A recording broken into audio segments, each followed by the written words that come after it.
Oh, my dear Hello friend. again. Hello again. Nice to see you again. You too. Introduce yourself again, please.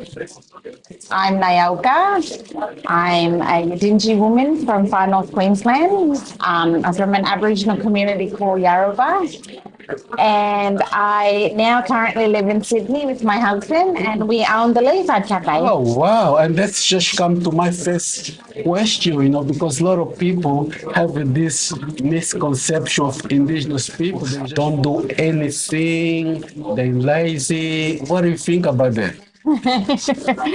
I think that is a very old school mentality to have. And you're right. It is like this misconception that a lot of, I guess, the general population have because of what they see us or portray us in the media as. But it's not true. Like, I'm a living example of like not being that stereotype.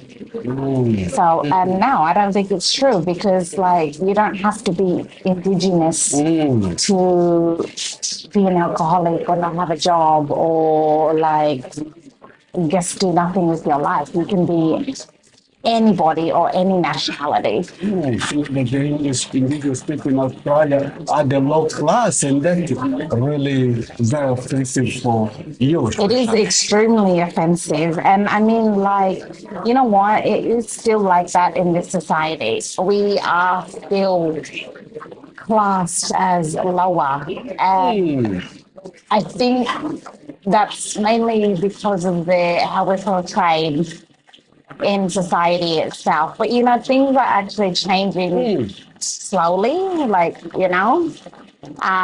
so yeah, we're seeing a lot of changes. Okay, so before we go there, I just want to go a little bit back. So, What was it like growing up as a black girl, Indigenous Australian? Did you feel in or did you feel out in your own land? I don't really have an answer for that because I guess like I grew up in the community, so when you're growing up in that kind of life, you're always in because that's how you are. People accept you, and you're always hanging out with your fellow Indigenous mates and family and this and that. But then, when you come into, I guess, more of the Western society or whatever, you do feel a lot more towards the out only because like of the way they see you, they think that you're uneducated and they think that you're dumb and they think you don't know a lot about what's going on in the world. And that leads more towards out of that society, I guess. Yeah. Like we were refused jumping on the bus the other day. The bus driver didn't even stop for us. This is 2022. 2022. Yeah. You refused to enter the bus. Well, we waved down the driver to stop, and he didn't even stop. He just looked at us and drove off. So, Do you think if you were a white person or another race, you would stop? Honestly. I feel bad saying this, but yes. Only because, like, I guess where we live here in Sydney, it's like it's the highest Indigenous population, and I think it was more to do with like some of the kids, they're teenage kids, but they can be a little bit rough around the edges. But so are a lot of teenage children. And I think that's one of the reasons why we didn't stop because I had three teenage girls with me, you know. And you probably thought I was a teenager because, like, I don't look like an auntie. Now you are teenager still. So, do you think that indigenous people and the Torres Strait Islander people are being treated differently or they're not being treated properly? Absolutely, for a very long time. But I know lately with the new government, they have introduced things like now they're flying the Aboriginal flag for 365 days of the year on the That's Harbour good. Bridge. Yeah. And that's never been done. So there are like little changes like that that are happening. What about the opportunities for indigenous people? Do you think the indigenous, especially the young people, your generation, or even, even before you think they have the equal opportunities? I think when it comes to education, yes, I think there was always like an equal opportunity there because I mean, that's what the colonizers did, didn't they? They took people, put them into missionaries, and taught them English and education. We're talking about the English language. So you're telling me that you lost your language? Yes, a lot of indigenous tribal groups lost a lot of their culture, including language, because of this. So you're telling me not many people speak the language The anymore? more urbanized areas, they don't know a lot of their culture or speak a lot of their language. We've lost a lot because when they removed, my ancestors, they placed them in these missions. Well, they were punished if they were to do anything cultural or any speak their language or say it was forbidden. So when you think about this, still hurts you? Yeah, it does because it's like, that's culture, that's who we are. And who are they to take that from us? Good question. Tell them who are they? Question. Exactly. Well, I feel like, not only us as Indigenous people of Australia, but also all the Indigenous people that the colonizers have invaded their land and their country. I feel their pain because I'm carrying that intergenerational trauma as well. You're talking to one of those. Yeah, Yes, I agree with you on that. yeah. Okay, on a positive note, did you think indigenous people, not just Australia, but throughout the world, we can restore things that was stolen, identity, our culture, go back to that? Oh, me personally, I think 100% yes. Because you know why? People see, people might look at culture as this physical thing, but you know what? Culture is inside. It is how It's we want to inside. carry that. We are cultural beings, so we can carry our culture through us. So, I don't want to interrupt you, but talking, that's a good point. So you're saying that the indigenous culture or spiritual side of yeah. culture is different to the European. Yeah, totally. Absolutely. Like, they may have taken all that from us, but we as spiritual beings, we carry our culture. That's a good point. So they killed the physical, but they didn't kill the spiritual. No, never. Again. And, and that's where cultural identity comes in as well. It's about who you are as an individual, as well. It's like, I know for myself, I've always been a proud Indigenous woman. And I know who I am, and I will not let society tells me otherwise. Wow, that's a wonderful point. What about what do you say about the struggle of indigenous? Racism is still huge. And I guess that's mainly that one of the main things really because and that stems from a lot of judgment. Someone could be racist towards you because they think that you're scabbing off the government. Or maybe they're racist to you because their ancestors were racist. So you reckon they might have that in the blood? Yeah. Wow. I mean, what the monkey sees, the monkey do, right? So if that's what they've been, if that's what their parents were taught and their parents were taught, then I mean, it's psychology, right? That's what they're going to teach their children, and their children's going to just carry on the same. I think it is a racist country in a sense that they are being exclusive, not inclusive. Okay. So instead of including, First Nations people in things, in, I guess, decision making about the country and this and that, they exclude a lot of that because we're not considered or valued. And also, I personally, I've seen some racism when it comes to what they portray on social media or in the media itself.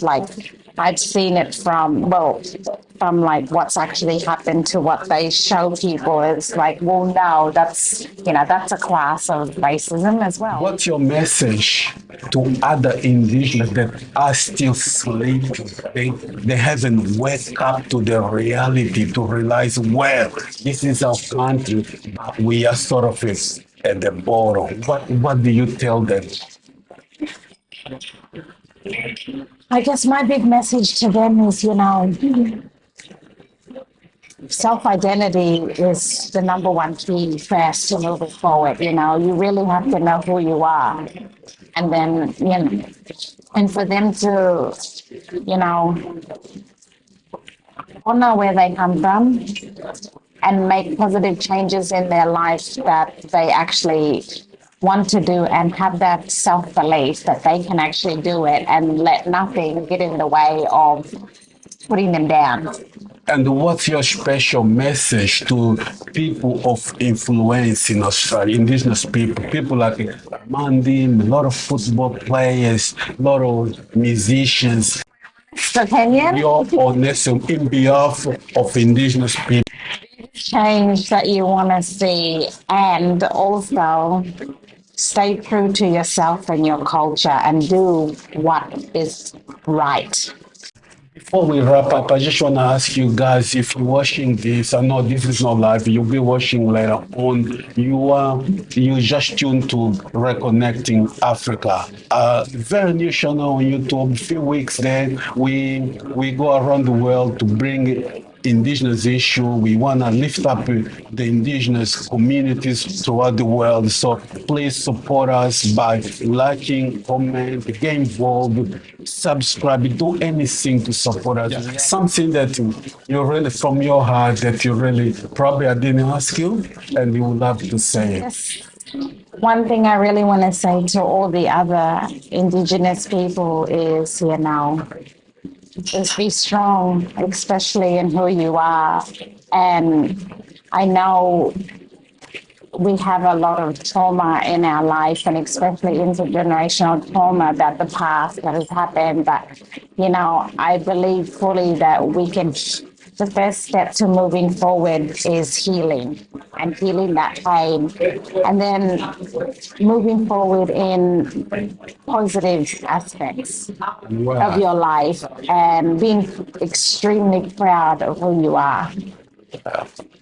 Wow, just you heard a powerful message from our sister here from Australia. You know that the struggles are common. What you went through there, you might call colonialism, you might call slavery, and here we might call different things, but all the same. Even slavery, Australia went through slavery also, isn't it? Yeah, we did. My grandmother was chained 7 months pregnant, walking 2 mountains to be put into missionary. Mamma mia! Your grandmother My was great grandmother, enslaved. yes. And that means it wasn't too long ago. No, not at all. And then now you understand why the indigenous people throughout the world still carry that pain. That's something that we can't just let it go easy. Very spiritual people, and you know what? It takes a lot of courage and strength to heal. Healing is the most healthiest and positive way to help yourself, to help others. Wow. What's advice for the young generation of indigenous people? Listen to your elders. Be good and take care of your land. Wow. You don't Yeah. want to lose your land, belong to you No, guys. you need to take care of it. Wow. You know, an old elder, indigenous elder once said, you know, healthy land, healthy people, healthy animals, and healthy people. You guys live off the land. That's a Yeah. pure relationship of the Yes. land. You have to show mutual respect, you know? And that's how everything works in life, you know, respect. An honest respect doesn't come without healing first. Wow. Well, and guys, you heard this. This could be just our first part. Maybe in the future we're gonna follow up and just share more about Indigenous. Because if you really wanna know the history of Australia, the real story, not the story that you hear, you study at school or whatever. You have to talk to the Indigenous people, the one who's still carrying the genes and the blood of their ancestors. It's been an honor for me to really, I guess, tell you guys a little bit about the history and I guess my personal feelings, and I guess invite you into that.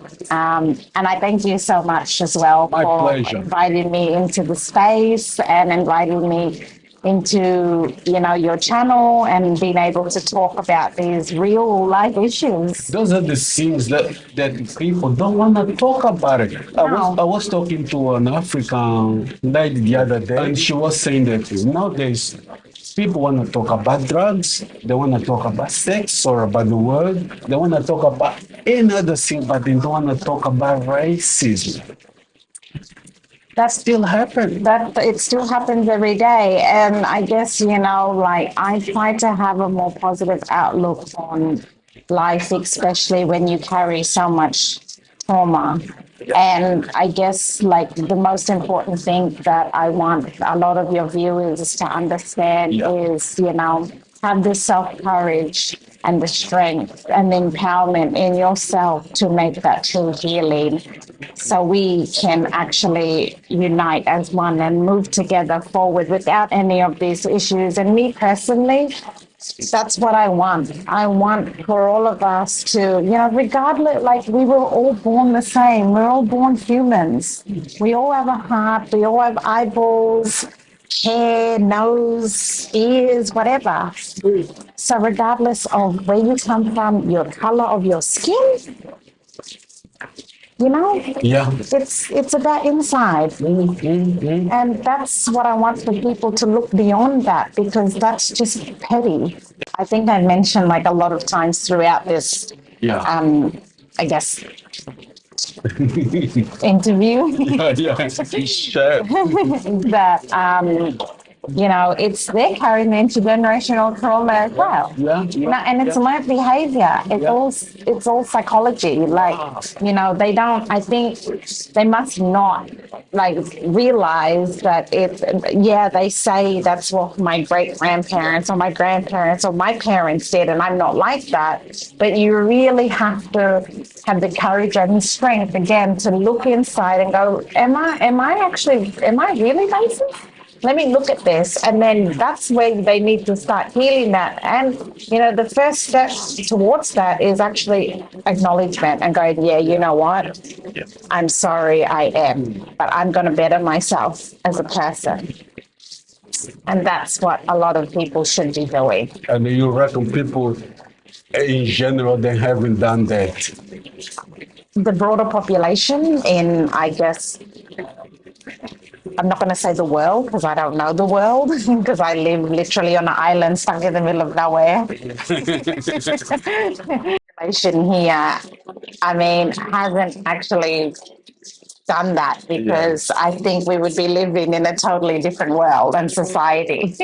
Appreciate really your time. Appreciate. I can't stress what we're trying to do. Like I told you earlier, is really to bring the indigenous voice up. My cameraman, she's a bit tired, but I really Yeah, thank I you. I really reckon. thank you. I really thank you. I know you done a good job there. And Thank you. thank you so much. We honor the ancestors of this land. We have a lot of respect for them. Like a lot of people say, we might be walking through graveyard. Who knows? This land belongs to the indigenous people. So we're not doing this because we are racist. We just want people to know what happened in the past. So I guess educate people, and I guess I want to thank you and thank the viewers. And I guess, like you said, the channel is not about being racist or anything like that. It's actually, for me, it's purely based on education, and it's based on education that's telling real people's story and true history. all said. So please don't forget to subscribe, to like it, comment, let other people know. We are very new on YouTube. So this is Reconnecting Africa. Say it. Reconnecting Africa. Africa. Go back to the original man. Go back to the spiritual man. So thank you Thank guys. you. Thank you. Thank you. Thank you. Thank you.